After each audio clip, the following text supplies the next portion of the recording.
Facebook Live, we're ready to go. Okay, 3, 2, 1.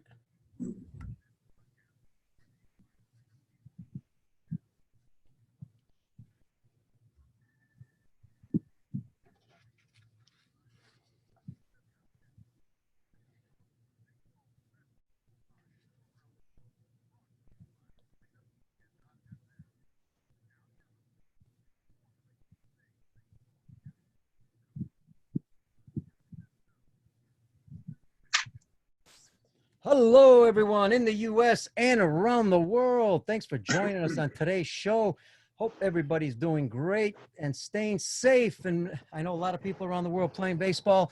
It's great to see MLB back in the show playing baseball. I know some of the teams are struggling a little bit with the pandemic, but I think the Major League Baseball overall is doing a really good job of trying to control all that.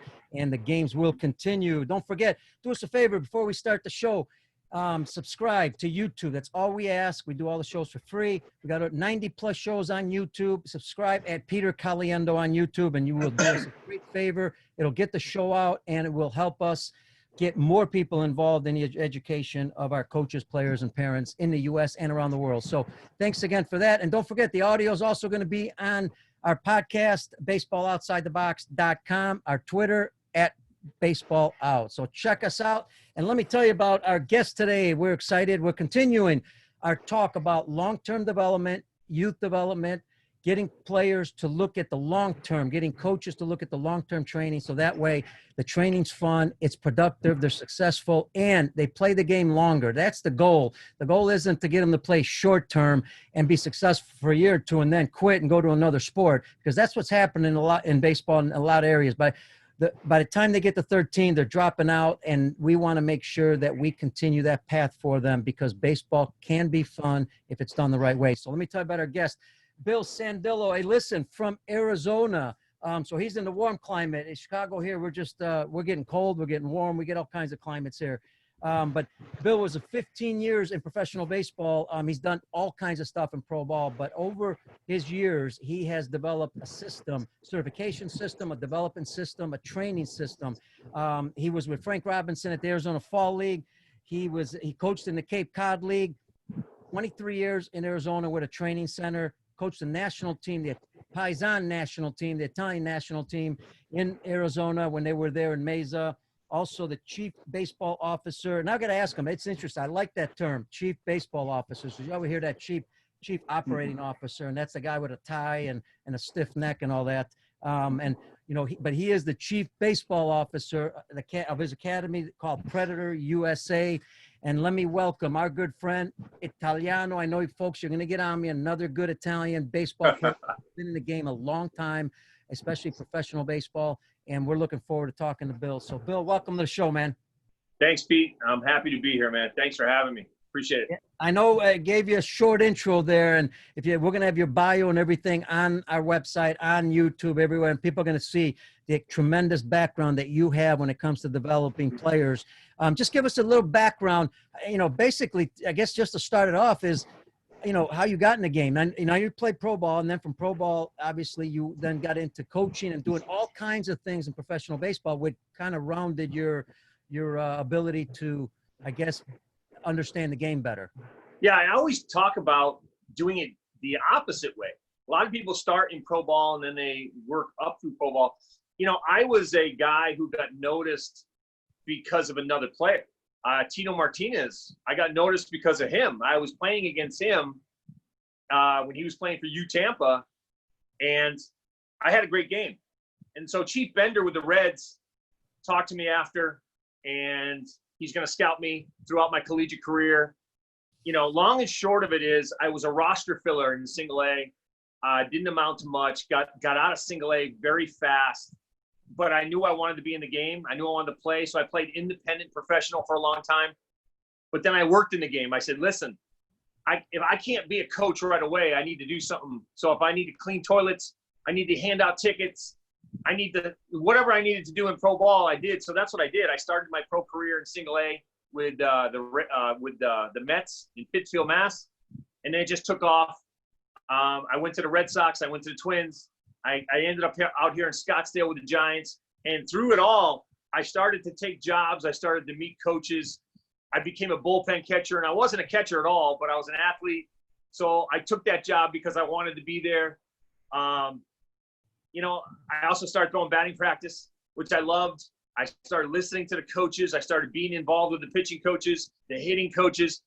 It was just, to me, it was a great learning experience.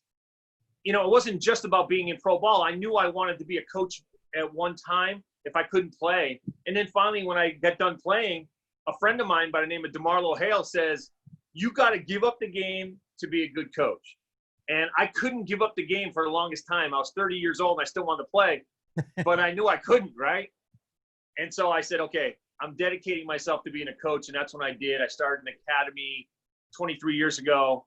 And we've been on fire ever since. We've just been doing different things. And I've been taking opportunities as they come up, you know, like coaching the national team, coaching in Italy, and doing different things. So it's been a lot of fun. Yeah, and we're going to talk about Italy because that's right. You coached in Italy. And, you know, what's interesting is I look back at my career and I'm thinking, you know, I went to Mickey Owen Baseball School. I started off as a student, then a counselor. Then I started teaching. Yeah. And then I became director of instruction, and everything kind of flowed from there. And like you, learned from different levels, different coaches, different aspects. But you and I come from a time that's a little different. In those days, when we started, you know, it was a time where coaches told you what to do, you did it, and that was it. I taught what people taught me. Some of the best coaches taught me. I didn't question it as much as I should have in those days. Later on, I started questioning it. Now, the other part, and I want to talk about two things. One, how you grew to become a top coach, but also, you know, a lot of coaches weren't great players either, and they had to study the game. They had to think more because they had to be better than that player that had those athletic skills that just did it naturally. So we're kind of in the same camp, no? Yeah, oh, absolutely. And, you know, I got my first taste working for Bucky Dent in Delray Beach, right? When I was still trying to play professionally. I was in Florida trying out, and Bucky gave me room and board. He gave me a place to stay, and he says, hey, for room and board, why don't you just do some clinics? And I'm like, perfect. And I have never taught before in my life, but the one thing that Bucky did that I thought was really good was he said, here's a script. Stick to the script. You know what you know, but here's what I know. Stick to the script because we're working these kids down the line. And I thought that was amazing. I'm like, that's a different way of thinking. Instead of having me do my thing for an hour with a kid, Bucky had it scheduled. And I said, he's on to something. I like that a lot. So it kind of changed my way of thinking. Now, I already started thinking differently because I was working with coaches, and I thought I knew a lot about baseball until I started listening to everybody else. And then I realized I knew very little about development and what it took. And then I became a student, and I started to listen. I became a sponge. I think the biggest thing I did was I didn't question, but I often took notes of everybody, and then I deciphered what I thought was relevant. And then that developed the system. And then I became a student of the swing, and I started to notice with high-level guys, because I was with the Giants in '96 in AAA, and Barry Bonds was playing. We were there for spring training. He played at our spring training complex in Scottsdale. So I would go out and watch him take BP and listen to him, and I go, you know, there's something different about him. You know, he talks about receiving the ball instead of going out to hit it. That's different. You know, he talks about, you know, getting on plane early. He talks about sitting back on the ball. I'm like, okay, I heard that because I read the book Ted Williams, right? Mm-hmm. And 50 years ago, what Ted Williams said was pretty relevant in some of the hitting today. But I thought what Barry said was different, and I started to videotape Barry Bonds and other players and other teachers like Teacher Man Online. He's done this too. But we started to see some high-level swing patterns of these guys. And we said, okay, if we could get an academy that teaches this from the youth level up, the strength level is not going to be there. But if we can get that in their heads early, we can get away from what I was taught, right? Because when I was taught, swing down to it, long through it, because that's what they said, right? And I think there's a means to an end to that, but nobody broke it down.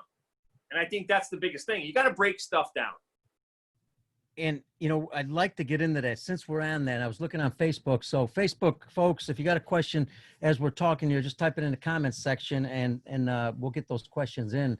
That'd be great to interact here a little bit. You know, it'd be great to talk. I want to get into, let's start with the hitting a little bit, because then we'll go into the development aspect. You know, there's a lot of things out there on hitting. There's hitting experts everywhere. There's people studying it. I mean, good ones too, because they're using a lot of science, a lot of research. There's a lot of work. As you said, you know, you have to have some type of system, and that system may be different for an 8-year-old because you don't want to overwhelm them. But, you know, compared to an older player, talk a little bit about some of the things that you feel in your research are critical when it comes to teaching hitting. Yeah. So teaching, my system is a living, breathing entity, and it constantly is evolving. What I thought was really relevant 5 years ago is evolving in today's game. And so you got to keep evolving with it. So what you think, you know, if you're stuck in that mindset, you're never going to grow, right? So what I found out from working with young kids, and I'm working with a couple here. Now, I don't take students that are 9 years old unless they show that they can play and learn the game, right? I really think 9 is too young to start hitting lessons. But what I try to do with these guys is I try to get them to understand certain things about what they do. So is their foundation good? Are they getting unbalanced when they swing? I know they're not strong. So their connection rate, when you talk about live pitching, is just not going to be there. So what we do is we spend a lot of time on tee work, on short front toss, just work on movement drills, and making sure that young kids can understand that when they get to their launch position, which to me is getting to foot down, what do you look like and what does that feel like? So we talk about feel a lot, right? So as soon as we can get the kid in that position and he feels all that, you know, then we go. Now, a 9-year-old's attention span is about 15 minutes. So it's a little different than an older kid, right? So we don't spend a lot of time with that, but we give them homework every day, working on foundation. And then when the 9-year-old comes back, the first question is, when can I hit? Well, you can hit when all these things look good. And then you're going to hit on your teams anyways, and you're going to do all that. I only care about certain things. So my research with young people has been get them to understand what they look like and feel like when they get to the foot down, and then move into that and get that feel. And if you can feel like you're doing things correctly, the ball will tell you what you're doing wrong. If you hit a ball off the tee, it'll tell you. Did you roll it over? Did you pop it up? Did you come off it? It'll tell you anything you want, right? The tees is great for info. So as long as they can be consistent with their swing, start hitting line drives straight ahead, then we can start moving the tee around, start hitting line drives, consistent contact. Then we work a progression program. I call it like peeling the onion. There's a million different drills you can do. Once you get past this one, you can progress. Now, my mentality was when I was growing up, and the reason why I based my system this way was, you know, I'm a green belt in karate. And through that, there's different levels. And when I was working out with my best friend, he became a black belt faster than I did because I didn't care. I cared about certain movements, and I always used to get stuck on certain movements until I perfected it. I was a perfectionist. And he flew right by me, right? Because I would stay at this level. And then when I became a green belt, I had no aspirations of getting a black belt. I just wanted some movement drills, right? Karate was there to help me with baseball. That's really what it was. And so I try to tell these kids, it's a system. You got to move when you're ready, not when you want to. And that's, I think, what baseball is, right? We try to throw a 9-year-old on a pitching machine, and then all the balls are behind him. You walk into a facility, you see 1,000 balls behind him. What did that kid just learn, right? You talked about loving the game. That kid hates the game. And he's not going to get past 13 because he can't hit. It's discouraging. He didn't learn anything. His father's on him, and he's out of the game, right? Because he can do other things at 13, like play video games, right? So that's really what I found moving up. You know, and it's interesting because, you know, we talk a lot about on the show, you know, you just mentioned karate, you mentioned the word balance. You know, you talk about hockey, basketball, when you're a multi-sport athlete at a young age, Yeah. I would think the common sense behind this is so simple to understand. We don't need research for it. If we had multi-sport athletes at the ages starting at 7 years old, just playing anything, playing Yeah. soccer in the backyard, playing with your own Yeah. buddies, not playing wiffle ball, whatever it is that you're doing, but you're doing several different things, developing different skills, you'd be much better at a very difficult game, baseball, because it incorporates the vision, the balance. So I want to ask you about that part of it as far as Yeah. being a multi-sport athlete when you're young. And the second part in hitting, when it comes, isn't balance. I mean, if you can concentrate on being quick to the ball and take a full swing as hard as you want, but staying balanced at it, which is not easy. And that's a challenge for young kids. But when it's a challenge, it's also fun, because if you tell them, hit the ball as hard as you want, but also stay balanced at the same time, it's a game to them. So kind of talk about those two things a little bit. What do you think? Yeah. Yeah. So growing up in Massachusetts, I played 3 sports. I played 3 sports in high school because the change of season, right? You can't play baseball in the middle of winter, so you play basketball, right? When I moved to Arizona, I saw a lot of that. I saw a lot of parents saying, my kid's good at baseball. He doesn't like football. I said, well, has he ever tried anything else? So in my academy, it's pretty mandatory that when baseball season's over, you take 2 months off. And if you decide you're not going to play another sport, that's okay. But we tell people, I want you to play flag football. I want you to play basketball. I want you to play soccer. Keep running. And then we're probably 7 months a year out here for full-time baseball, right? But it consists of a lot of things. We take 4 months off from throwing. So we're a little bit different. Even though we can play year-round and we got guys that only play baseball, we only will use the arm. We'll take 4 months off. So they're going to use the arm doing other things. Maybe they're a quarterback in their football team, right? Maybe they're going to play basketball and they're going to have their hand movements. That's okay. We want that, because at the end of the day, your son may like basketball better than baseball. It may be an easier sport for him to transition to. You may be a better athlete in one and discover that in high school, right? So you don't have to lay all your eggs in one basket with baseball, So development was easy for me because I came from a 3-sport thing. And out here in Arizona, it didn't change. The mindset never changed for us. My academy, it doesn't change. You can't be a 1-sport athlete in my academy. Otherwise, I only see you 7 months a year. I don't see you 12. Even if you want to see me, I don't see you. You know what I mean? I tell you, I'm sorry, you're going to have to play another sport. You know what I mean? And then what was the other question, Pete? And on the balance part was the hitting part. And I didn't mean to throw 2 questions at one time. Sometimes my mind races. The balance part, and I bring this up for this reason. And I want people to understand this because we talk about this. Baseball has several levels where it starts off. It starts off possibly a T-ball, which I got to tell you, I'm not a fan of.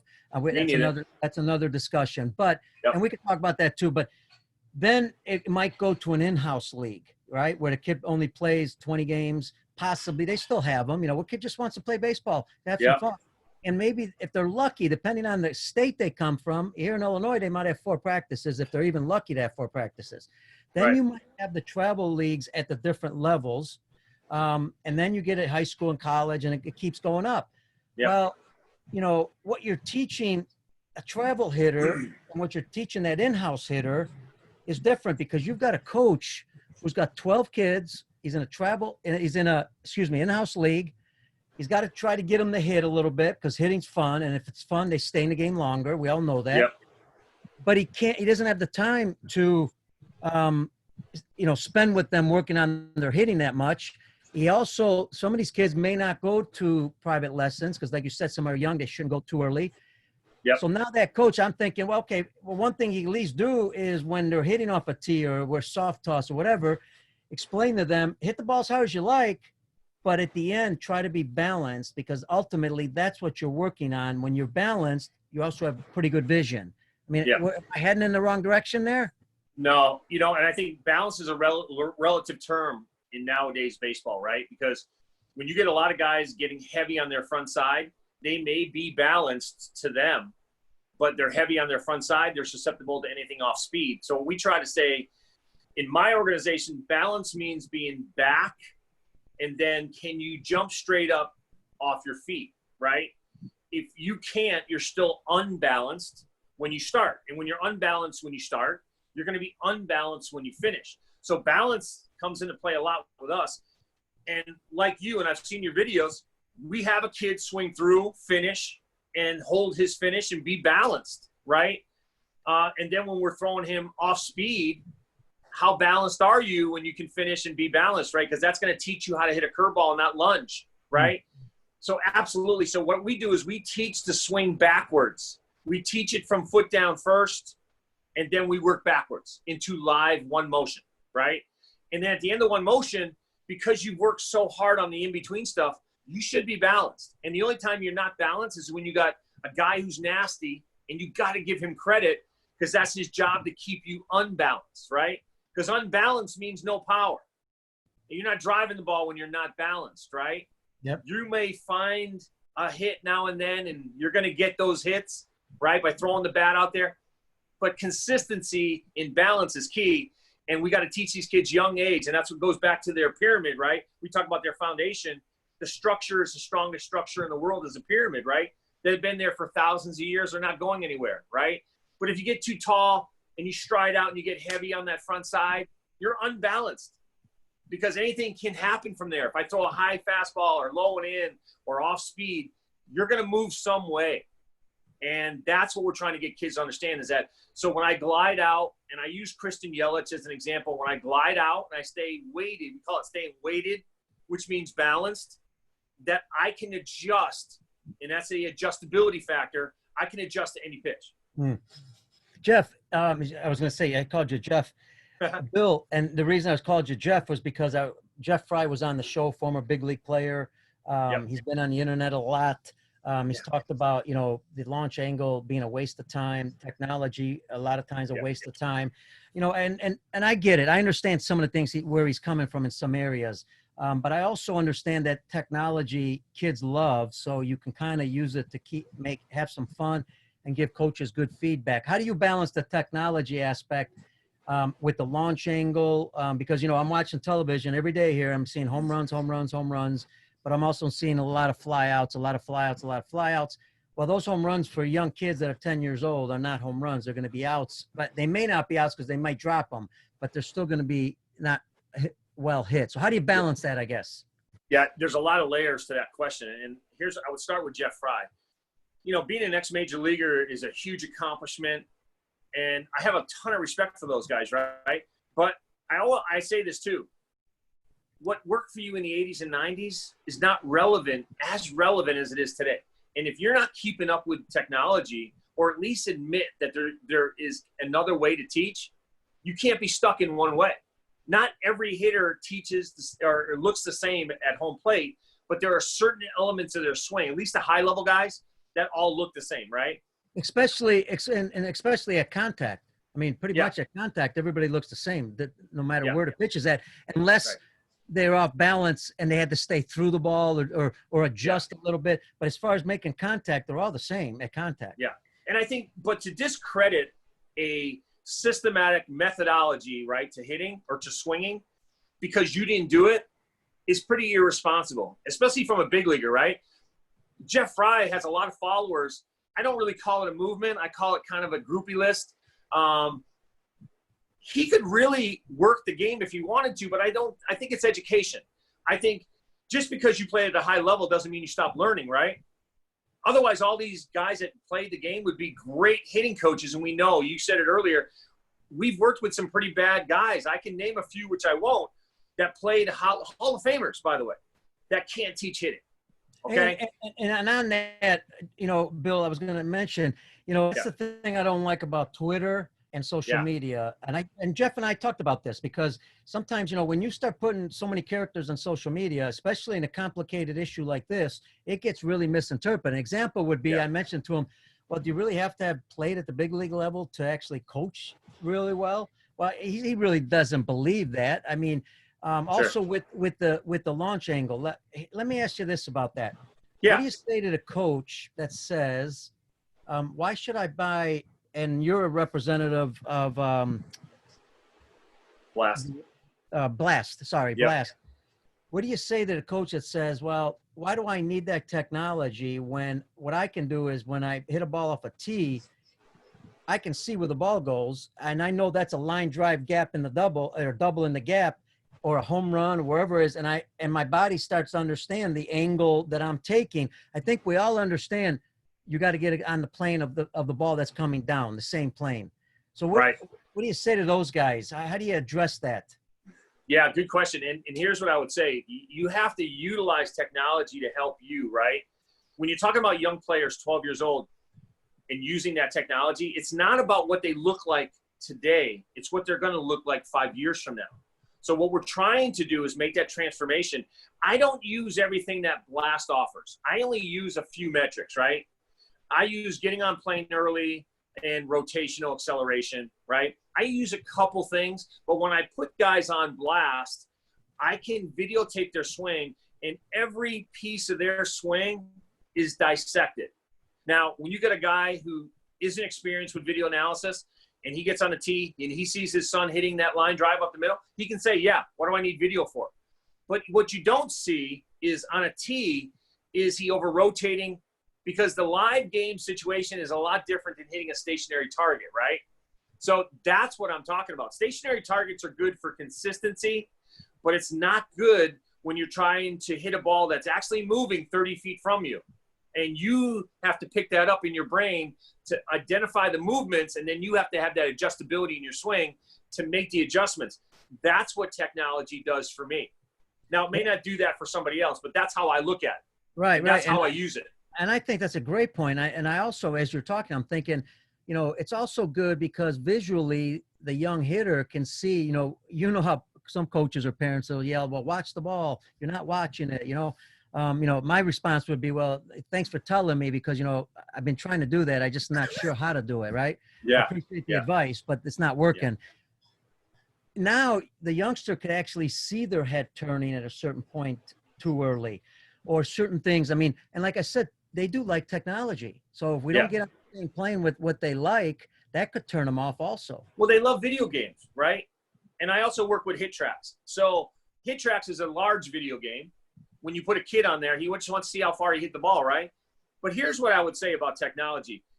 When you're opening up too quick, and I call it the kinetic sequence of the swing, right? I can teach a 12-year-old the kinetic sequence, what's supposed to work in unison before connection. And if one of those things are out of whack, like you've pulled your shoulder out, you didn't stay closed, you stepped in the bucket, and now you're trying to hit an outside pitch where you're just reaching for it, that's what that shows. So I try to teach them the kinetic sequence first to get to connection, and then everything should line up pretty good. And that's what the tee helps with, because once you're good with that and you start doing your live motion stuff, then you start to see the differences and you start to see the breakdowns. Now your connection rate goes down. Now we can really dive into the video analysis and say, okay, where did it break down? Let's work on that. So we segment out the swing. So I think that's the education I talk about. And you're 100% correct about Twitter and all that stuff. I try not to post too much because every time you post something on Twitter, you get annihilated, right? From all these guys that just disagree. And that's the beauty of those characters. They can disagree with you and hammer your system no matter what you do, right? And that's why I try to tell guys like Jeff Fry and Teacherman, there's no reason to battle. I think you're both right. I think there's both room in this game. But here's the thing. If you're not educating yourself, you cannot discredit something else. And I will never do it, right? I always think that if you have something to offer and it's relevant to today's game and it's a different way to do it and it shows measurable results, it's valid. It's valid. Whether I played at the big league level or I didn't play at all, right? And I got a good friend on Twitter, and he's a police officer. He never played, but he's great at what he does. He's uncorrupted, I call it, by the swing. He learned it. He perfected it. He teaches it, and he's getting good results. I would assume, too, that with some of the technology out there, I'm sure, there's a time and place to use it. We got to be careful how much we use it if they're only dependent on that. But, if the most important part of a movement has to be understood in a game situation, because that, like you said, that's really where it breaks down. You can be real well on a tee, you get in the game, it could still break down. To understand, you have to really study it in a game. Now, we think we know it's not a good thing to start telling kids what to do during a game because they're going to let them play the game. 100% But if right. you're videotaping them with some of the high technology in the actual game, this technology can help you break that down really well. Absolutely. And I used to say this in my organization to parents. I used to say, listen, it's not your fault. And I gave them a handout that's titled, It's Not Your Fault. It's not your fault that you didn't play pro ball. It's not your fault that you didn't get educated, right? It's not your fault that you're an insurance salesman by day and you try to teach baseball at night. But here is what your fault is, right? You can't teach the game in the middle of a game. That's what training, that's what practicing is for, right? Playing the game is about showcasing your kid. Now, there's two different showcases going on, right? They're showcasing what you know and they're showcasing what you don't know. So all these big time tournaments that are coming up, and I got parents going, hey, I need to get my son into this PG tournament because it's that 15U showcase. Well, guess what? I can tell you, mom and dad, that your son will showcase to the scouts what he does not know. And that's going to hurt him. So don't go. Don't waste your $300 and go, right? Spend that on some more training and get some training. Now, the thing with video analysis and all this software that's out there, you have to use it to what you're looking for.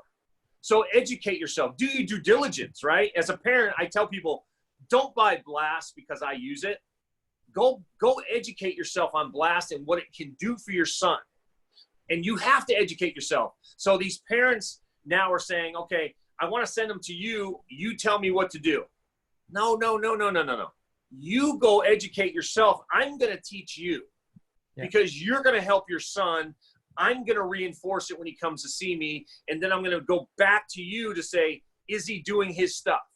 Because then I can give you measurable results, right? But if you don't know how technology works and you're going to be oblivious to that whole thing, your son's not going to know. He's not going to know, but only take out what works for you. And that's what technology has done. It's been really, really good for me. It's increased my business 1,000%. 1,000%. And you know, the other thing is, remember when we were coaching, we didn't have technology. I used to have coaches come up and say, oh, you're doing this. I just took like 4 swings. What do you have? Super vision or Superman? You got some kind of vision that you can tell in 4 swings what I'm doing wrong? Yeah. You know, and then as a coach, I always was careful. I always wanted to watch the player for a while and then really study it because I didn't have video. Let's say we didn't have video cameras at one time.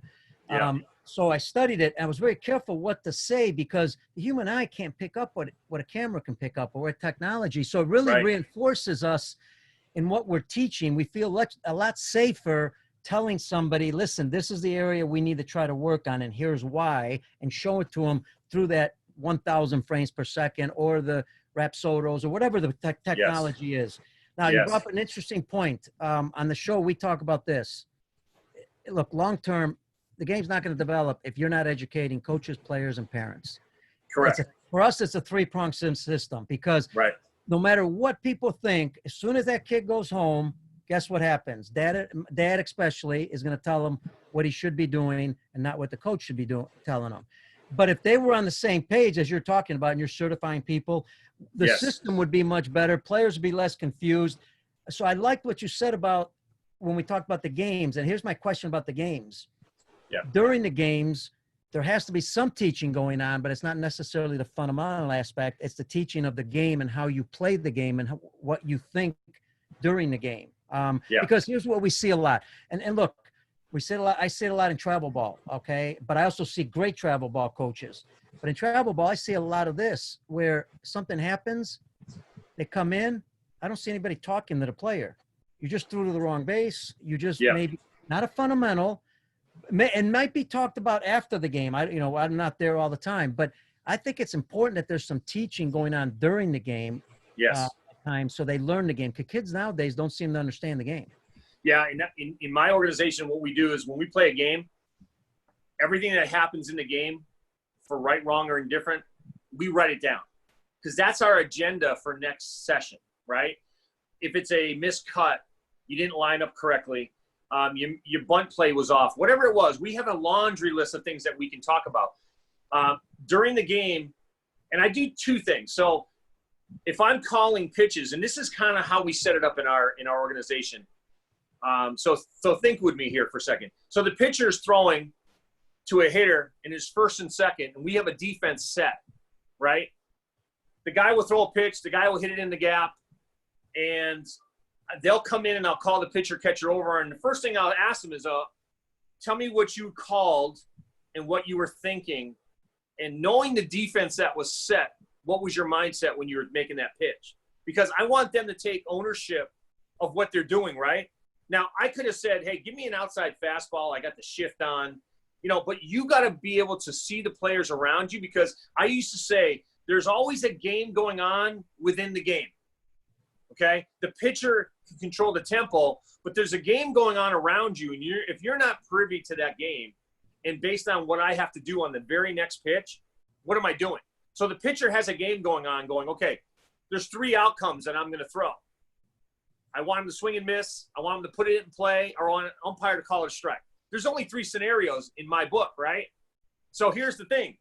As a catcher, knowing those 3 scenarios, tell me what the outcome should be based on the situation.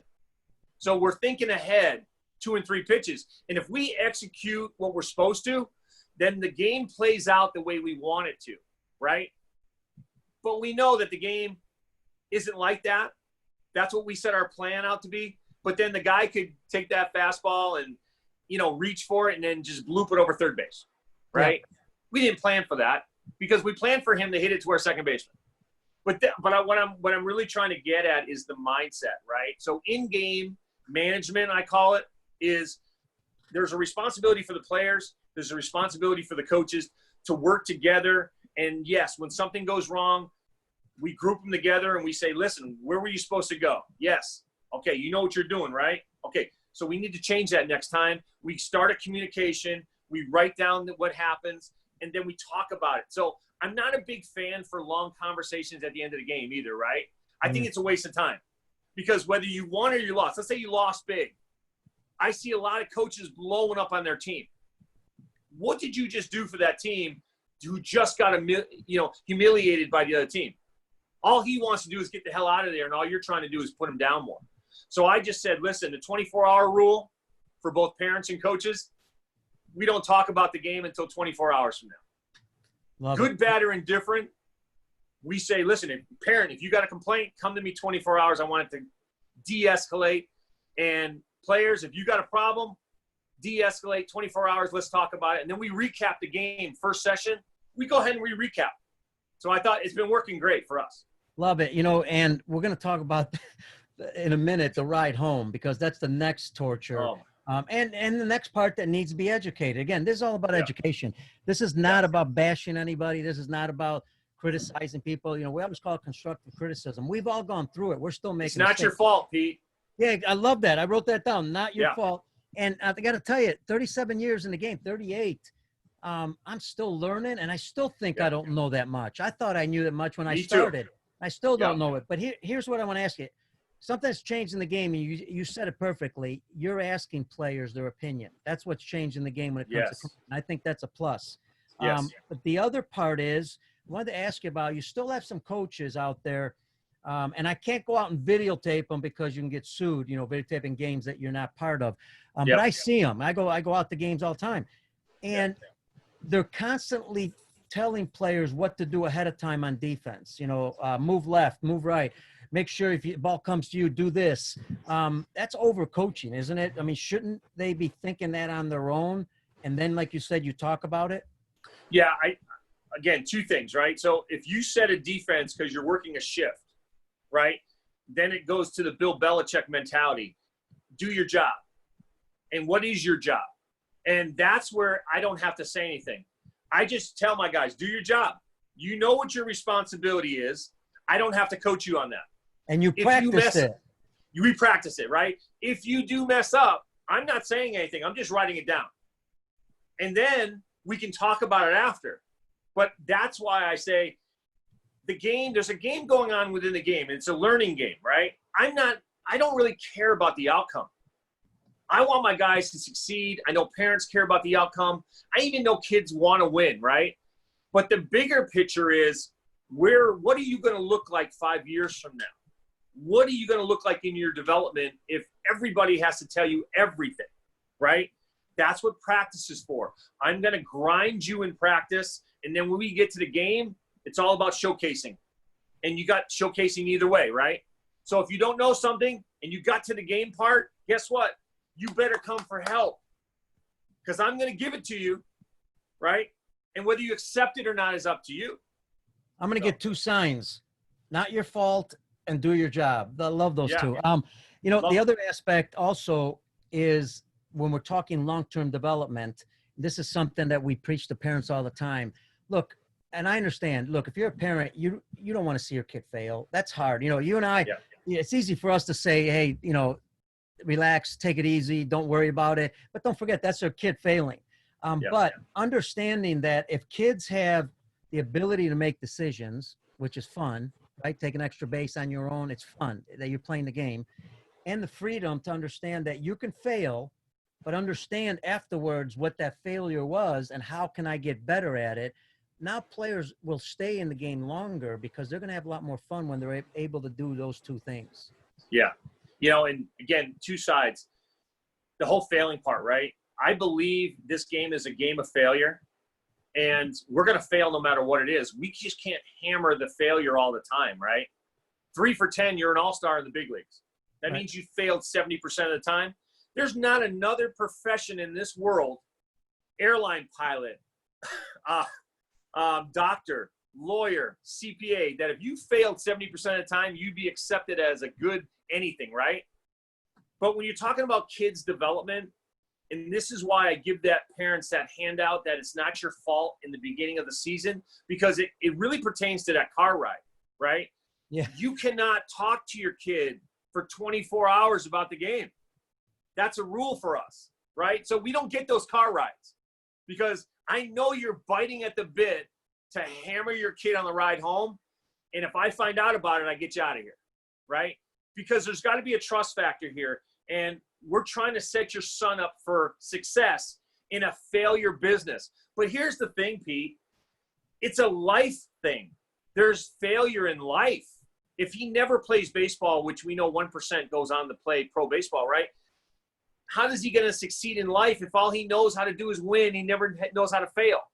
How's he going to handle relationships when the girl he says he loves doesn't love him back, right? Or the job he gets fired on because he thought he was doing a good job, but he got fired. And he's like, how, right? If you're not used to failure and you can't accept failure, and it starts at the grassroots level of baseball, I think sports really does that for you. Then how are you going to succeed in life? Especially if you got your parents telling you all the time, you're the greatest, you're the greatest, you're the greatest, but Dad, I failed. I guess I'm not the greatest. You gotta prepare for that. So what I try to do is prepare my kids for is you're gonna fail 90% of the time in this game, and it's okay. If you can learn with failure, if you can take failure, then this game just became a lot easier in my head. Yeah. So, and if they know I'm not gonna hammer them for every little thing they do wrong, then they love the game more, right? Yep. And they don't have to stand in front of me coming into the dugout. I get these coaches, Pete, where they go, "Okay, come here. You're coming off the field. Come here." And they stand in front of the coach, and he gets berated for 2 minutes. Well, that kid's got to go hit, by the way. Yep. Now you just took him out of his at-bat because he doesn't want to fail there either because he knows he'll get hit for that too. I think something also to educate, and I love all that. I think this is a great show. And folks, you know, we got people on Facebook. If you got a question, just type it in the comments section. Text me if you have to. You know, the other aspect is when we talk about failure, it's interesting. And you're also a hitting guy, but every time we talk about failure, hitting comes up as the number one thing, right? Because that's where you tend to fail a little bit more. You know, and you said, how about looking at the positive? Because there's so many things that happen on defense, pitching, guys, you know, base running. We never give enough credit. You know, you might have gone 0 for 4, but you may have stolen 2 bases and scored a winning run. Or you may have made a diving catch that saved the run to win the game in the last inning. There's so many different ways to show the positive things that kids are doing in the game, because then they're not so overwhelmed with all the negatives. Yeah, and, you know, for me, hitting, if you fail in hitting, it's because you failed before you got up to the plate. I think there's a mindset there. I think there's a preparation that needs to take place, and it needs to be practiced. You need to, and I challenge my kids all the time. I say, hey, how many times you get up in a game? And most of them say, coach, we get up 3 or 4 times. Okay. And I would say, how would you like to get up 12 times? Oh my God, I'd love to get up 12 times. I go, well, here's the deal. Put yourself and everybody else's at-bats. Tell me what that pitcher's out pitch is with 2 strikes. Tell me what he's going to do in this situation. Tell me what you would think about. What's your mindset? What's your plan of attack? And if you do that for every single at-bat, you've gotten up 12 times. Physically, you've gotten up 4 times, but the pitcher's going to give you a blueprint of how he's going to pitch you, because pitchers are creatures of habit. If you strike out a guy twice in a row on curveballs in the dirt, guess what the third guy's getting with 2 strikes? Right? Pretty simple, right? But do your due diligence. But I think hitters fail before they even get in the box. I really do. And if you're prepared, and I deal a lot with the mental side of the game. We have a buddy of ours, Ken Reviza, who passed away. Ken's been on the show several times. Love him. Ken. I met him several times when I was in the minor leagues, when he was making his rounds. He really opened my eyes up to the mental side. I think this game is more 50-50 now. I think it's 50-50 physical, 50 mental. And the mental guys really succeed. And when I was with the Red Sox organizations, and I don't mean to bounce around, but one of the things that stuck out for me was when I listened to Manny Ramirez talk about hitting, he was mentally prepared. He was a great hitter, but he had no problem striking out because he knew the guy behind him, David Ortiz, was going to do the job if he couldn't do it. But he was mentally in the game 100% of the time. It wasn't purely based on performance, right? He let the mental side handle the performance side. And I know that's getting a little bit too deeper. You have to really dive into that. But I think the mental side of the game is not discussed as much. You know what I mean? I agree. Game, and there's some great resources out there. Obviously, Ken's got several books still out there. Great person. There's a lot of good resources. Hey, folks, the other thing, don't forget, please subscribe. If you love the show, we got 90 plus already on YouTube. Subscribe on YouTube at Peter Caliendo, and also Baseball Outside the Box. That's where the audio's at, in case you're only listening to it.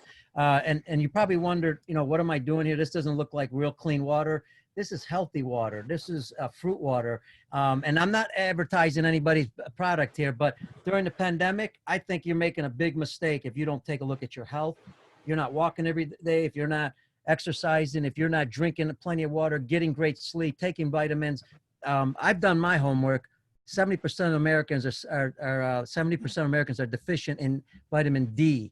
The majority of the people who have coronavirus had very low levels of vitamin D. Now, that doesn't mean if you have high levels, you're safe, but your immune system is stronger. So please do your homework. This is a great time to develop great habits. Hey, Bill, listen, I wanted to ask you about this because you said the ride home. What happens if on the ride home, I'm Pete, the kid, I say, Bill, to my dad, Bill, what'd you think? I struck out, Dad, I struck out 4 times. Man, I didn't feel good. What'd you see? What do you say? Yeah, I think that's perfect because I want the kid to initiate, right? The idea with it's not your fault is I don't want the parents to initiate. I want the kids to initiate with their father because there has to be that connection, because what I do is anybody that wants to coach in my organization, I give them they have to go through a 4-hour certification with me.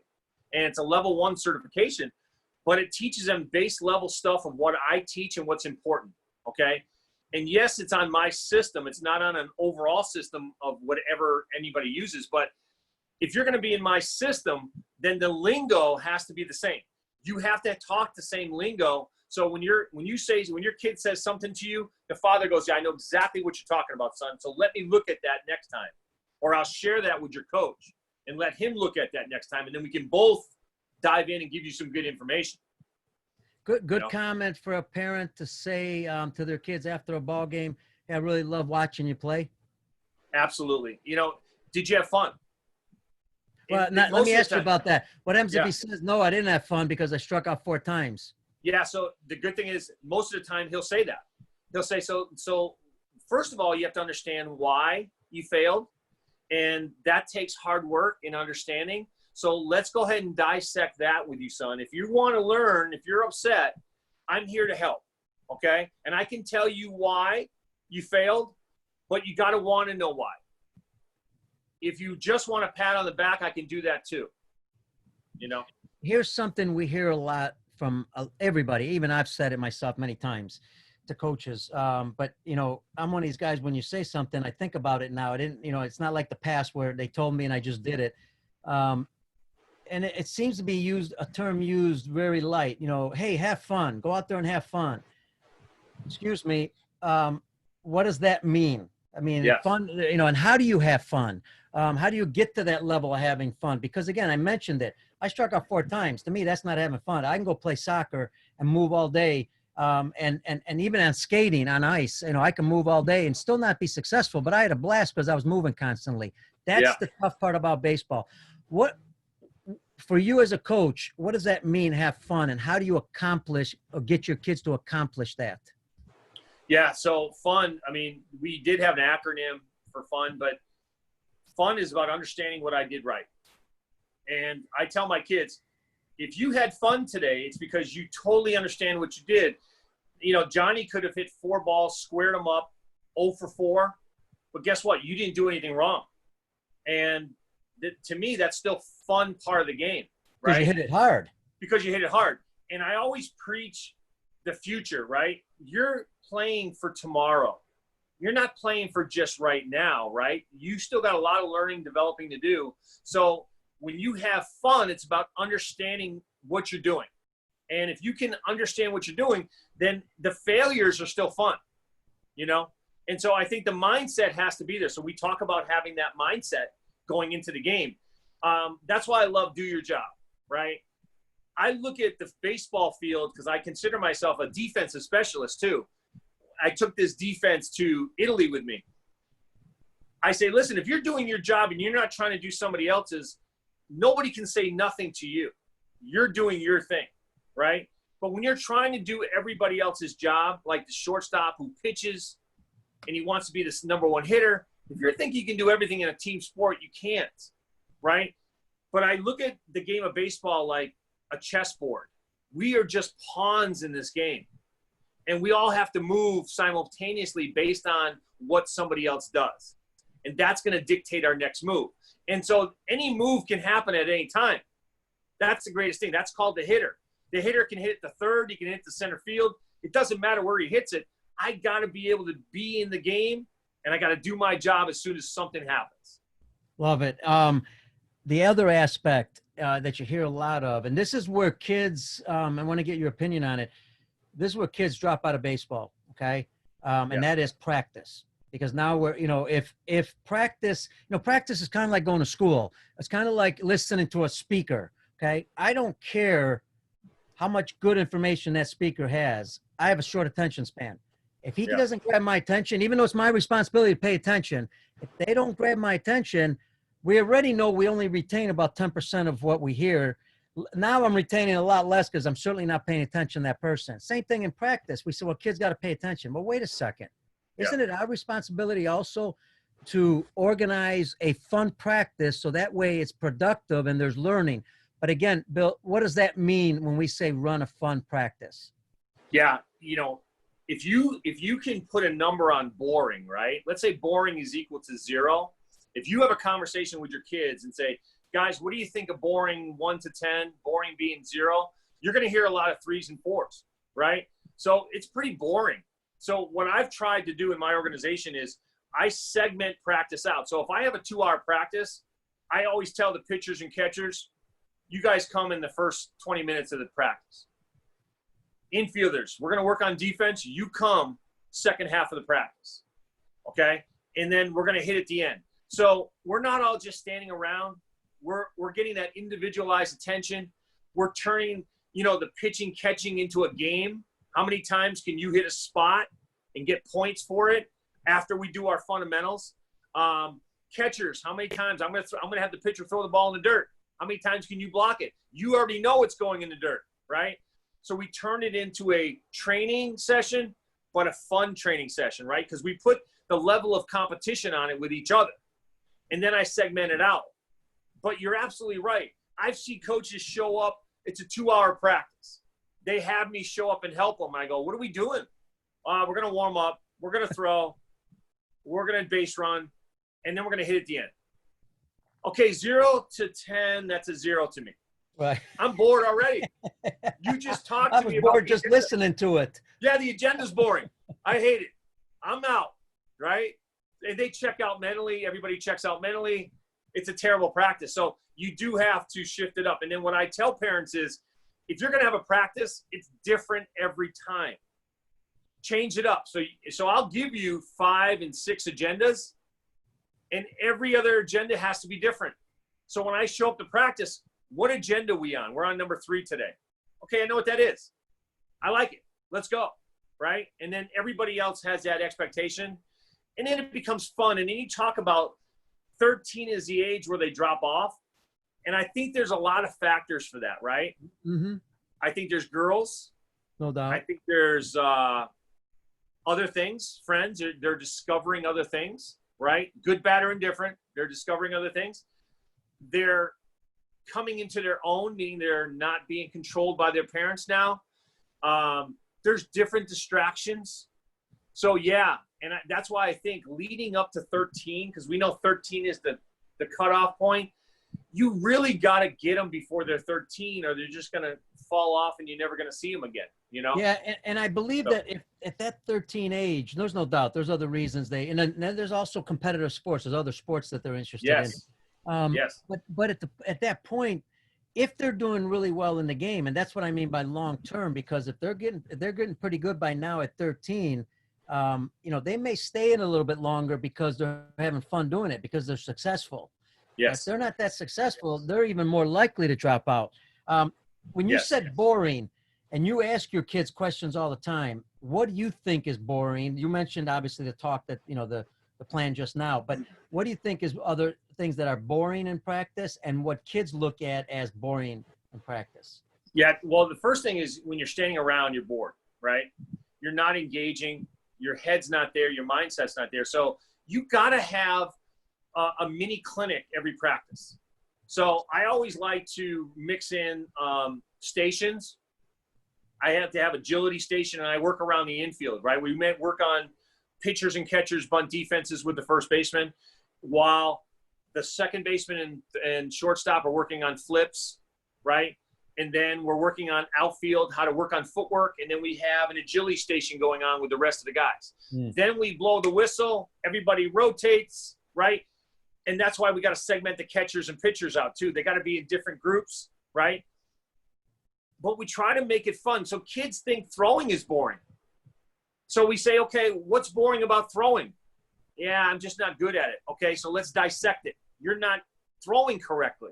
You're going to hurt your arm by the time you're 12, right? I think fly balls is boring. Okay, so I lay them on their face, throw it straight up in the air, and I say, find the ball. Yeah. So they got to jump that's not up. boring anymore. Now it's not boring, because now if you don't find the ball, it could hit you in the head, right? So we try to change up the drills that are more game ready, like more into like, and then again, don't keep them extra hours. That's the one thing. If I see kids dragging, I say, okay, you 4 are done, go home. Okay. The rest of the guys that want to finish up, we're going to hit at the end. Okay. Now all of a sudden these kids find new energy. I want to hit. Okay. You're in group 4. You're going to hit last. Okay. There's 1,000 things you can do, right, to make it fun. But you're always going to get a small thing of boring, because you're going to have those kids that always think it's all boring. But if you make them stand around, it's boring. You're not learning anything. Yeah, and the other aspect is that if you have ways to keep them interested, having fun at certain things, competition, all that, it also, because there's another word that's been thrown around a lot. Hey, concentrate. Okay, thank you for the word. I understand what it means, but I'm not really sure how to do it. Yeah. And the things you talked about forces them to concentrate. When you say, throwing or playing catch is boring, but also now you're incorporating games in throwing. Now they got to concentrate on that game. Now they're learning how to concentrate. So I think that's part of coaching, isn't it? Absolutely. I refer to Sun Tzu, The Art of War, all the time, that the game is always won prior to it's being played. There's a lot of thought process that goes into that saying, right? You practice with a purpose. And when you talk about concentration, right, it's all pre-done, I think. You have to have that mindset before you get into your skill set. So if you know you're going to play the outfield and you're going to be working on footwork, you got to be going through that in your head. What does that look like for me?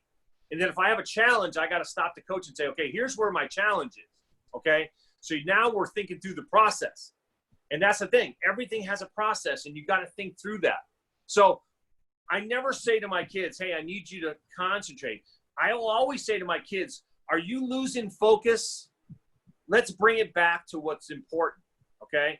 Let's not talk about the video game or the girl you called or texted the night before. Let's stay in the present. Let's focus on the now. Okay. And then when practice is over, text away. Okay. Because we move on to something else mentally. Right. So yeah, I never use that word concentrate so much.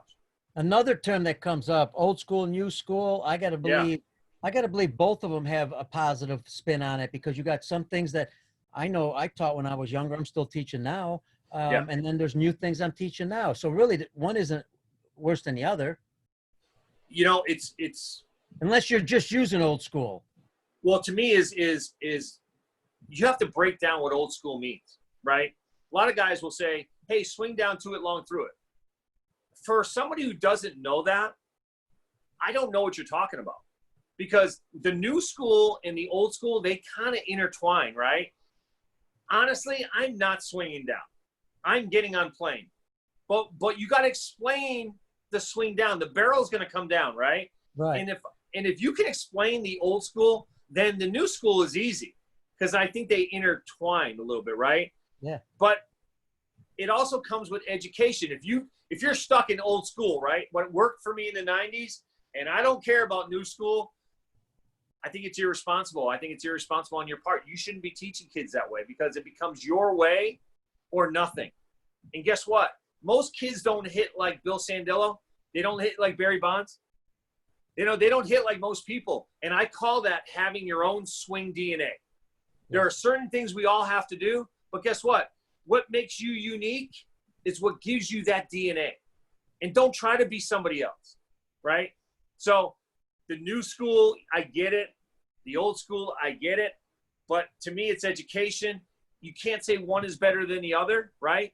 But here's the thing. I'm just evolving, right? Could Babe Ruth play in today's game? Maybe. But guess what? Pitchers have gotten better. Spin rate now, we know what to do. Balls have gotten better. Equipment's gotten better. It just evolves, right? So if we're not keeping up with evolution, we're dinosaurs. We're dying. We're extinct. And I think that's how the state of the game is too, right? If we're stuck in what worked and we're not thinking about, hey, let's move forward, we're dinosaurs. We're going to die. We're going to die. Yeah, and speaking about dinosaurs, you know, Ted Williams was new school before new school was new school. Absolutely. Ted Williams was teaching that when he was playing and when he was coaching.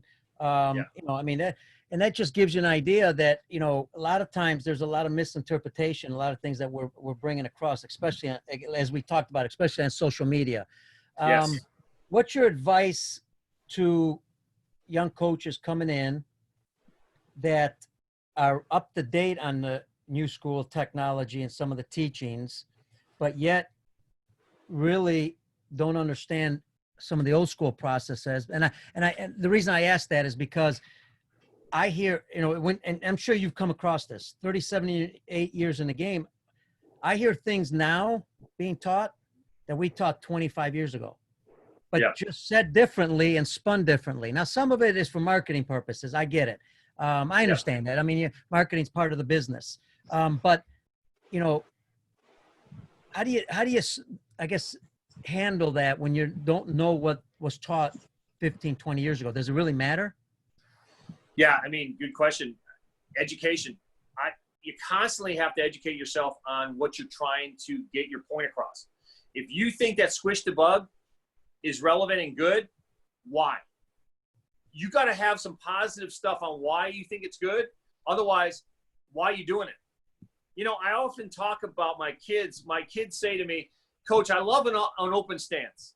Okay. My question all the time is, what does that do for you? I don't know. Then don't do it. Okay. You don't want to create a problem to solve a problem, right? Right. So, and that's the thing. I always have them ask the question. If I'm going to say this, Why? I don't do it. I still do it today going, okay, if I have a philosophy on turning the barrel in high-level swing patterns and how to create launch speed, launch velocity, and barrel head speed, why do I say it that way? Here's why. Now it's your job to say, I agree with you, or I think you're full of it, right? And that's okay. That's okay. You're going to be on either side of the fence, or you're going to have stuff in the middle to go, yeah, I see what you mean, but I say it this way. Yes, you can say it the same way, but different, right? I always say same, but different, right? That's okay. But here's the thing, and we've talked about this, and we need to address this. If I'm coming into today's game and I've educated myself on everything, I really think there needs to be regulation. That's the one thing that's lacking on the youth level for sure, and even on the pro level. If we're just going to hand out pro jobs to ex-players with no due diligence, it's irresponsible. Because I know this for a fact that some of the best coaches are in the minor leagues, and we're not rewarding those guys for their 30 years of being in the minors when they're still making $50,000 a year. But that major league hitting coach who needs his 2 years to get his tenure is going to make $1 million a year. It's not fair, and it's not good for the game. Then you got the youth level that you got every coach that ever coached Little League Baseball is now got a coach title. And so insurance by day, coach by night, right? And now they're teaching Johnny how to hit. You don't agree. There's conflict. Tommy John surgery is up 400% in the last 5 years. That's not by accident. Nope. And Little League elbow, by the way, I hate to say it this way, is called Little League elbow because of Little League. So we're hurting kids on the way up because we don't have regulation. I'm a certified coach, but here's the thing. I would recertify if Major League Baseball put it out there and said, before you take dime one from anybody, you go get certification. I would do it because I believe in what I need to do. But guys don't believe in it. If you ask a major leaguer, and I've had plenty of major league guys come to me and say, hey, Bill, I would love to coach with you at your academy. And I say, well, let's get you certified. Well, what do you mean? Yeah. I'm a big league guy. Again, you did what you did, and it was successful for you, but I can't put you in a cage with a 12-year-old. I have no idea what you're going to tell him. Are you going to tell him stories that you did? Because that doesn't help him, right? Right. If we are all on the same page, and we're ego-free about this, by the way, if we can just check our ego at the door and say, listen, we all are adhering to a system, and let Major League Baseball or somebody else put it out. I don't care. But if it cost me $2,000 to get certified, and I would be one of those 10% that did it, I would do it. Bill, and you have a certification program. Before you get into that, I got 3 signs now. I've got not your fault, do your job, and why. I think that's a big one. That's a huge one. Why do you do what you do? I think coaches need to ask themselves that a lot. Every time they see something on video, why am I going to teach that? Is it good? Does it work? And then we all know that, you don't teach kids all the same now. It used to be that way. Now, the Japanese threw that theory out the window, but that's a whole different culture. You brought up a good point. I want to talk about your certification, but you brought up a good point because I want to give a little kudos, even though we're way behind the 8 ball. USA Baseball started a certification, not a certification, but a program where you can get certified by USA Baseball. They have thing online. We're way behind the 8 ball because that should have happened 30 years ago. But again, it is what it is, and we have to deal with it now. It's in the U.S. it's kind of like the Wild West. When I look at some of the best countries in the world, I've been to Cuba. By far, one of the best baseball countries in the world. Only 60,000 players. I say it all the time. They can compete with the highest level. We got 26 million amateur players compared to them at 60,000. And look at the players that produced. Why? Everything is taught the same in Cuba. It's standardized. They've been standardizing it. They've been standardizing it for years. Canada, they don't have that many players. They got a lot of guys in the big leagues. They got a certification program nationwide run by their government. I get it. Here in the U.S., it's not easy to do that because, it's up to the national organizations. And folks, we're not taking calls right now, but text me if you got a question. And let me touch on that for a second, Pete. Yeah, go ahead. You mentioned Canada. You mentioned some of these people that have certifications. Look at other sports, right? In Canada, in hockey, it was their number one sport, like baseball is for us. Canada has 5 levels of certification before you can coach a national team. Why aren't we taking that model and putting it into baseball.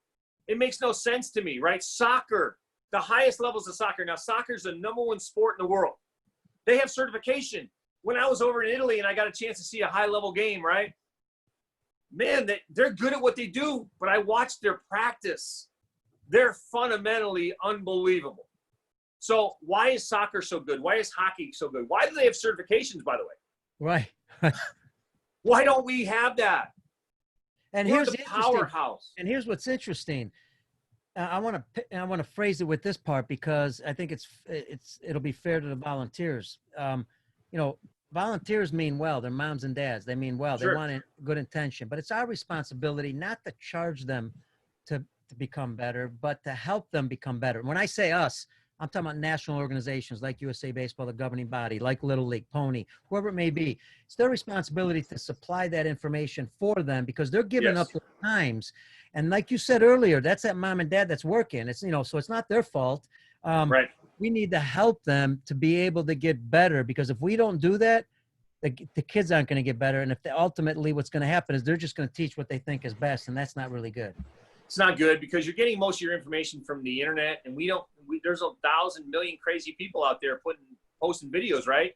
And they're all different. And I'll say this about certification. High schools, to be a high school coach, you need to be certified through the local established high school districts. Mm-hmm. But their certification isn't about procedure. It's about safety. What to do if somebody hurts himself on the baseball field. It's not about fundamentals. We have to have a standardized fundamental program that if you get out of pro ball and you want to work in pro ball, you need to be certified. You need to invest in your own education. We go to Harvard. I took a course online this summer at Harvard, right?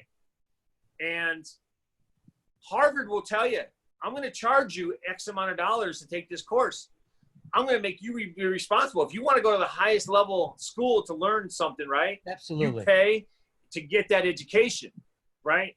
When I see certifications that are $10 or for free, I go, the mindset is because it's $10 or free, there's nothing involved.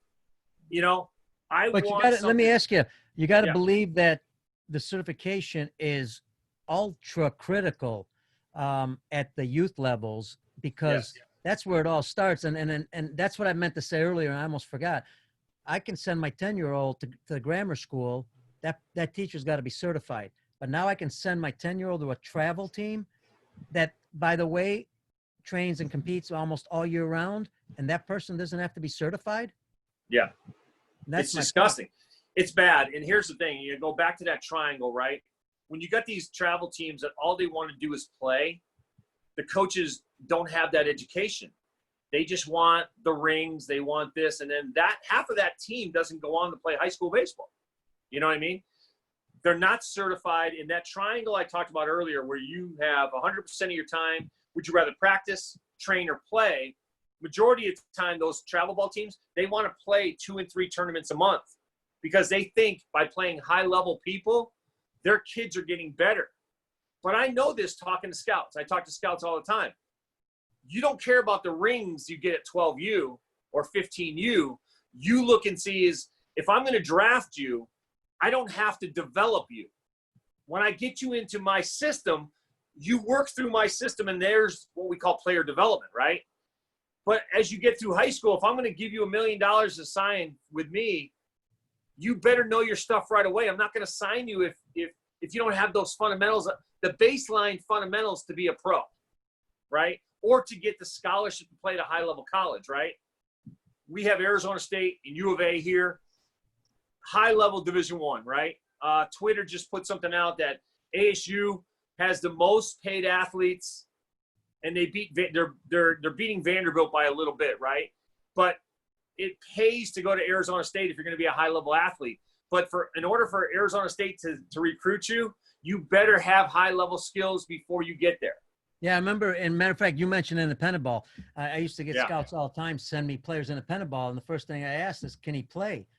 Because I don't care if he's got a strong arm and he can run and he can got great bat speed. If he can't play the game, I need him to play now. So exactly what you're saying. If you develop them young enough, their value is going to be much better later on. Not only that, they're going to stay in the game longer, and that's what we're trying to phrase all the time. Here's the other part. You started travel baseball when it first initially started. You had a Yes. lot of teams, a lot of players. Advice, because this is what it's all about. What advice do you have for travel coaches to have a successful travel team program? I'm not talking about only monetarily, because you got to survive monetarily. It's a business. And please, Right. folks, don't tell me that you can't make money in baseball. I've heard that way too many times. I take teams around the world. I give a great service. It's a service. I got to go to a doctor. I got to pay him. I got to go to my attorney. I got to pay him. If you're coming to me and you want to have international baseball experience or sports experience, yes, you've got to pay for it. But the answer is, or the question is, am I giving you the value for it? Because I hear that way too many times. Oh, you're making money in baseball. Really? There's something wrong with that? I mean, what am I, evil? So the point to all this is this. Your advice, because you've been successful at it. You've seen where your players have gone on. What's your advice to travel programs, coaches that or administrators are running those programs? Yeah, I mean, I have a blueprint. I have a blueprint that works. And here's why my blueprint works.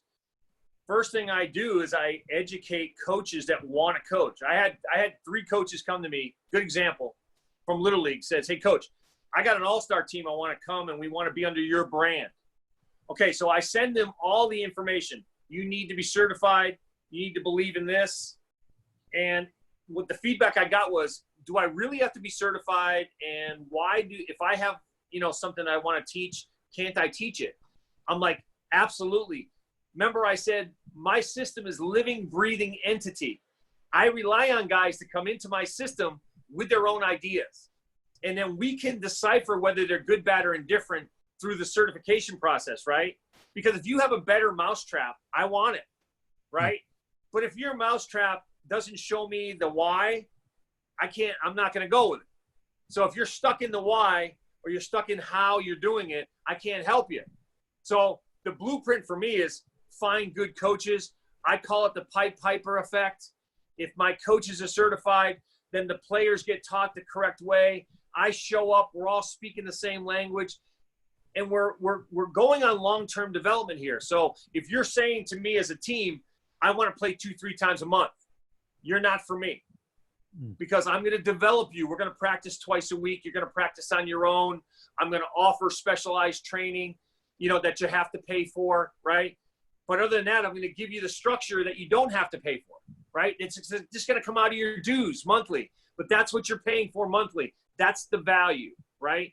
And if you're saying to me, well, I want more playing time and more playing time, then there's 30 other organizations that will give you the playing time. But I guarantee you, once when you're done playing and you're not learning anything, come back to me and I'll teach you something, right? Because 98% of my guys go on to play high school baseball, okay? 75% go on to play college baseball.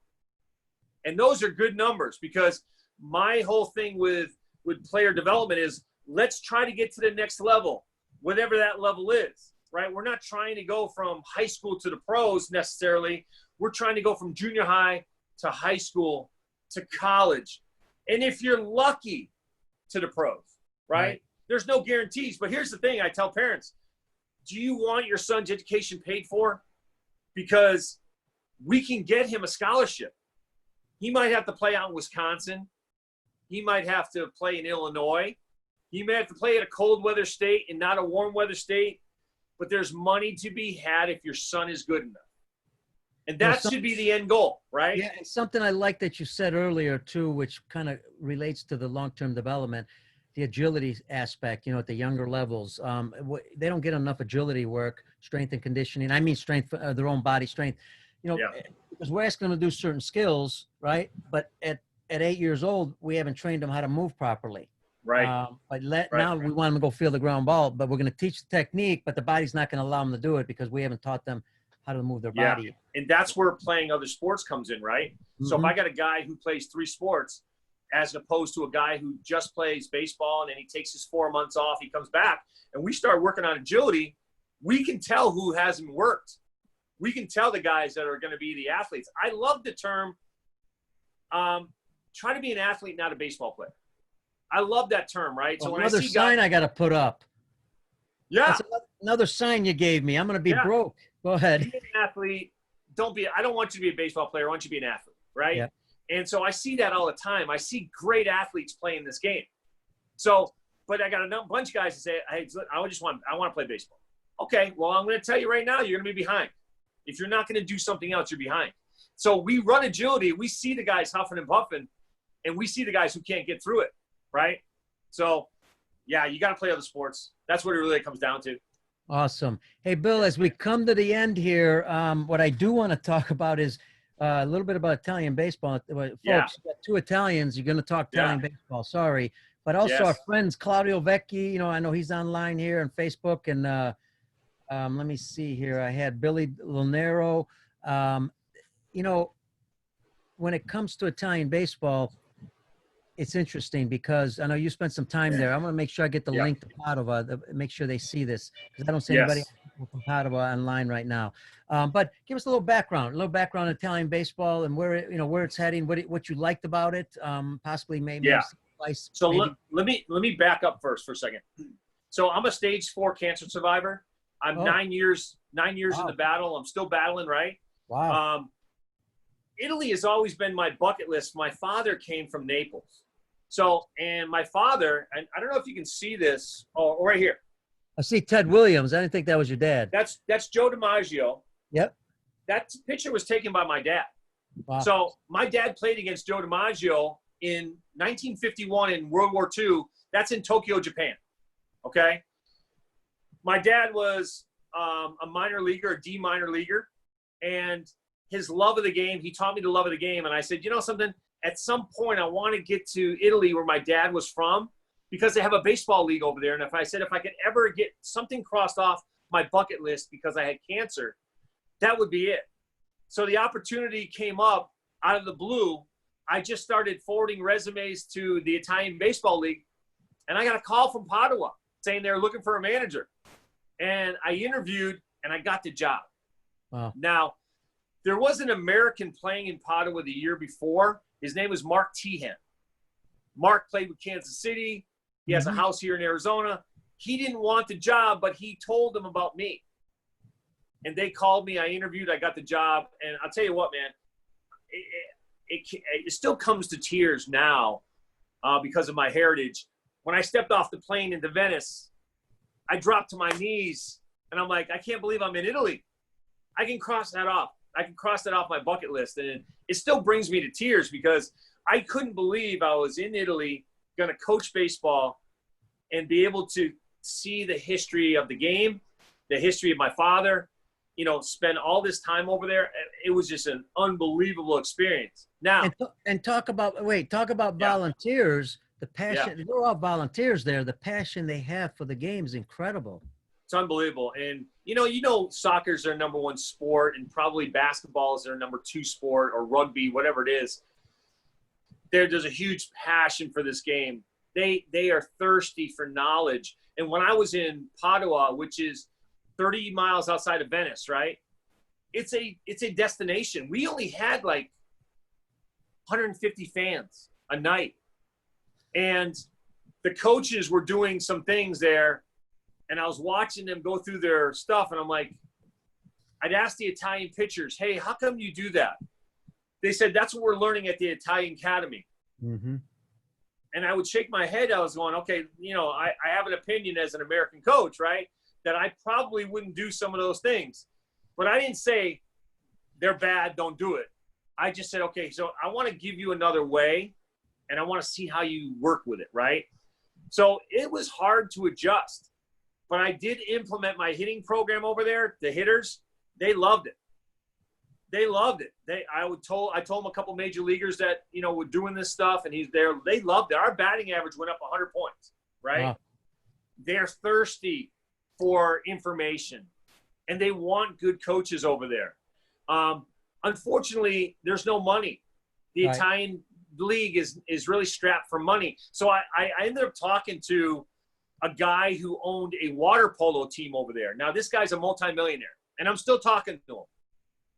I said, why don't you, because he asked me, he says, what's the budget for a Series A team over there? And I said, 300,000 euros, right? He said, my budget for my team is 5 million. I said, okay, here's the deal. Why don't you put Padua under your umbrella? this is a high level sport for you. Baseball would be nothing, but you can grow it through your connections. Why don't you do that? Why aren't big companies in Italy taking baseball under their wing like they do with soccer? So if you're an owner of Roma, right, the Series A soccer team, why don't you own Nettuno? Why don't you give them money to survive and put them under your umbrella? And all the marketing you do for soccer, why don't you do it for them? I just don't understand why we can't grow the game. In Italy, why can't they grow the game financially themselves? And then why doesn't Major League Baseball come and put together a systematic approach and a methodology that all teams and coaches can go on? My experience over there, the Europeans, the Italians weren't the guy. They weren't the draw. It was the Venezuelans, the Dominicans. Mm-hmm. Those guys could play. So those guys are getting paid a lot of money to come over, right? The pitchers, the infielders. And then the Italians were kind of an afterthought. You had to play them because 80% of the team needed to be Italian. But that's the attitude I got was we want less Italians and more foreigners. It's an Italian league, right? And we got to take care of our league. And I know I could do great things over there, and I want to help Padua. Padua dropped down to Series C the next year, and so they told me they could not afford me to come back. And I really told them, I said, listen, I just need certain bills covered because I have 2 kids in a house. Yeah. And I have to close my academy, right, in the summer for 3 months. So I lose a lot of money, but I'm not looking to make a lot of money. I just want to maintain. So it's hard to get an American to come over there and coach full time just to survive. But I'm so willing to do that. And I know there's a couple other people willing to do that just so we could grow the game. And that's what I'm talking to Chris about. And, Europe, we can grow the game in Europe too, not just Italy. But I think Italy, I want to help them first because there's a lot of thirst for knowledge, but there's not a lot of knowledge coming back to them. Yeah, but speaking of that, shout out to Alex Liddy, who first Italian that went to the big leagues. Yes. Also good friend Alessandro Maestri, who played with the Cubs at AA. Then went on to Mexico and Japan. And I know and Alessandro really well. They've developed a lot of good players, and like you said, one of the challenges, and they've been playing the game for a long time since the Americans barked at Anzio. Yes. One of the challenges is the financial part, and that's always been a challenge there in trying to grow the game, with financially, and also, they try to set up some good systems with their coaches education program. Excuse me. Yes. They've had some coaching programs that they have there every year. So they're working hard at it. And I know it's not easy. Obviously, they're competing against soccer, but continue the great work. And I want to give them a shout out. And I want to finish it with this, the question of the day. Bill Sandillo, commissioner of youth sport baseball, and I say youth meaning all of youth, not just travel ball or in-house ball, all of it. And you can implement certain things into the game to make it better. I don't know, what would be a few of those things? I know that people are going to hate me for saying this, but do away with Little League Baseball on the national level when we take guys in Williamsport. Don't glamorize it that much. Because when you glamorize it, that's all people care about on the Little League level is putting those teams together to compete at Williamsport. I know Williamsport's a business. I know that's where they get their money, the TV time. But I think that takes away from the development at the Little League level. I think Little League has to do a better job with regulation. I think if I'm the commissioner of youth baseball in the United States, I want regulation. I want certification. I want a uniform plan of attack that can change daily, monthly, yearly.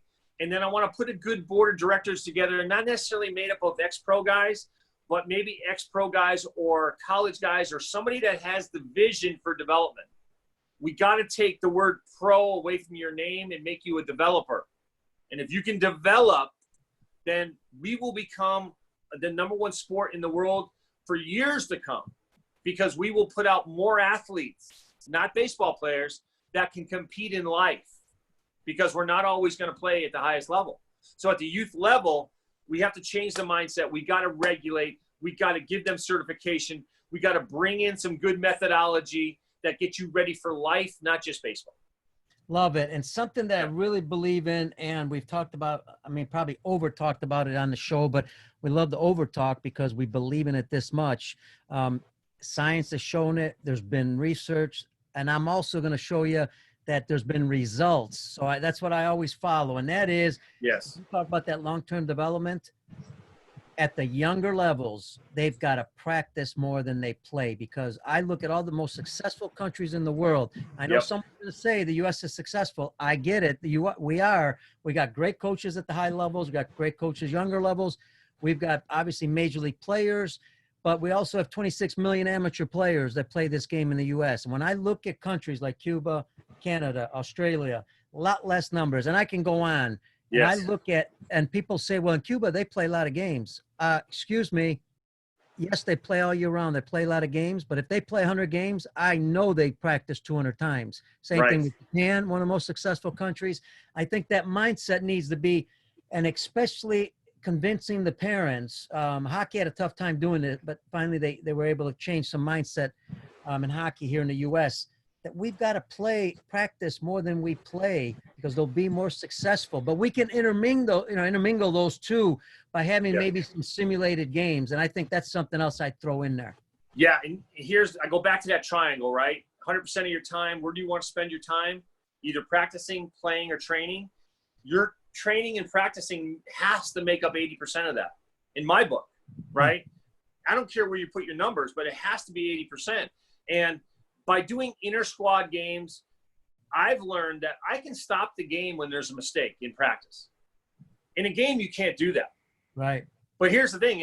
In a practice situation, we're playing a simulated game, I can stop and say, okay, fix it right now. Okay, let's go back to that play in the gap. Give me that triple relay and hit your cutoffs. Go. And we do it again. It's not going to change the outcome of the game that we were in, but we can stop the game, redo it, correct it, and say, okay, let's pick it up from here. It has to be done. And I love that you're recreating that, and we can't do that in real games. And can't do it in a game. And you have to and if you recreate it next day in practice, that's not the same, because they're not doing it actually in that inter squad game. I'll throw this at you too. Why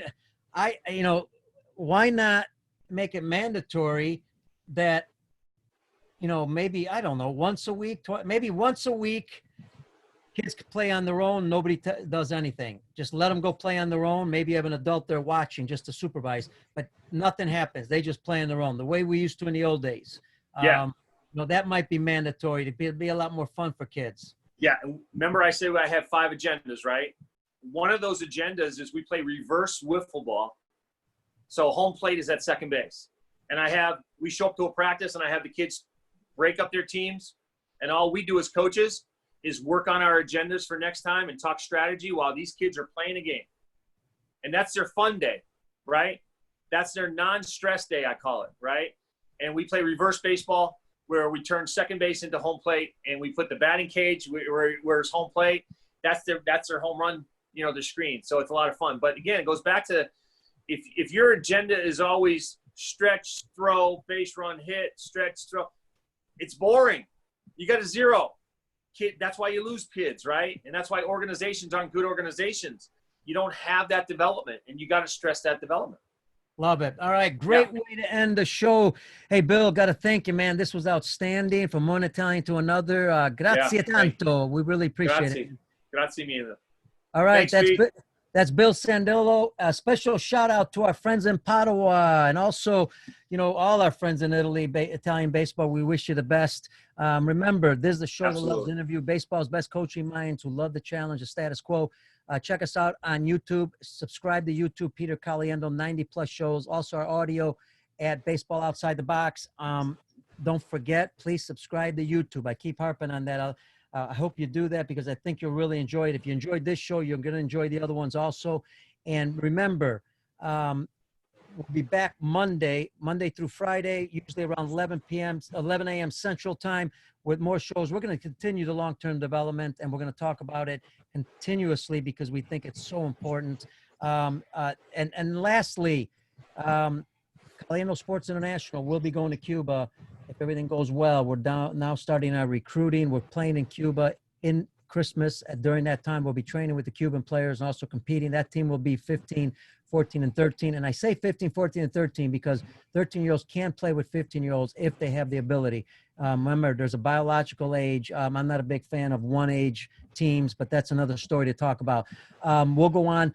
Folks in the U.S. and obviously all over the world, want to thank you for joining the show. That's Bill Sandillo. Special thanks to Brian Crocker, producer with the Lineup Media Group. I'm Pete Caliendo. See you on the next show. Ciao, Pete. Thank you.